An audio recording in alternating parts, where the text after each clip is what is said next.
What if you were given a gift that could change the world? How would you use it?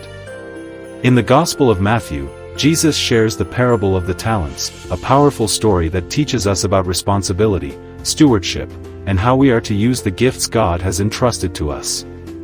The parable is found in Matthew 25 verses 14 to 30, and it holds valuable lessons for all of us, especially those new to the faith. The parable: in this story, a master goes on a journey and entrusts his servants with talents, which were large sums of money. He gives 5 talents to one servant, 2 to another, and 1 to the last. The first 2 servants use their talents wisely, investing them and doubling what they were given. But the third servant, fearful of losing the 1 talent he was given, buries it in the ground. When the master returns, he praises the first 2 servants for their faithfulness and rewards them, saying, "Well done, good and faithful servant. You have been faithful over a little, I will set you over much." However, the third servant is rebuked for his fear and lack of action. The master says, "You wicked and slothful servant, you ought to have invested my money with the bankers, and at my coming I should have received what was my own with interest." In the end, the third servant loses even the 1 talent he had, and it is given to the one who has 10. The lesson: the parable of the talents teaches us that God has given each of us gifts and talents, not just for our own benefit, but for His glory. These gifts can be many things: our abilities, our time, our resources, and even our love. The key question is, how are we using them? First, God calls us to be faithful stewards of the gifts He has given us. Whether we have 5 talents or 1, we are all called to use what we have to serve God and others. In 1 Peter 4 verse 10, we are reminded, "As each has received a gift, use it to serve one another, as good stewards of God's varied grace." God does not expect us to compare our gifts to others. What matters is how we use them for His glory and the good of others.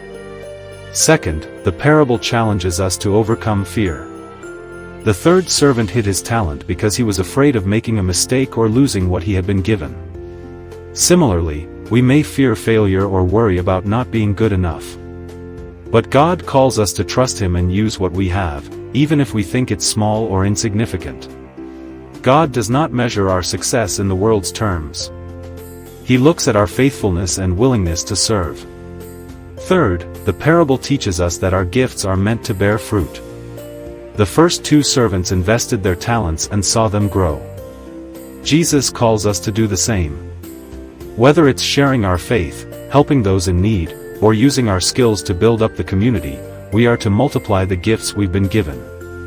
In John 15 verse 8, Jesus says, "By this my Father is glorified, that you bear much fruit and so prove to be my disciples." Our lives should reflect the love and grace of God by producing good fruit for His kingdom. The challenge: so, how can we apply this parable in our daily lives? First, we must reflect on the gifts God has entrusted to us. Have we recognized the talents we've been given? Are we using them wisely or hiding them out of fear or laziness? Second, we need to act. God calls us to take risks for His kingdom, to step out in faith, and to trust Him with the outcome.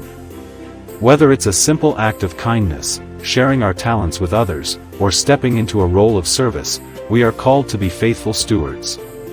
Conclusion: the parable of the talents reminds us that God has entrusted us with gifts and that we are called to use them for His glory.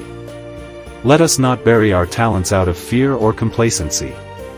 Instead, let us invest them wisely, so that we may hear those words from our Heavenly Father, "Well done, good and faithful servant." May our lives bear much fruit as we faithfully use the gifts God has given us.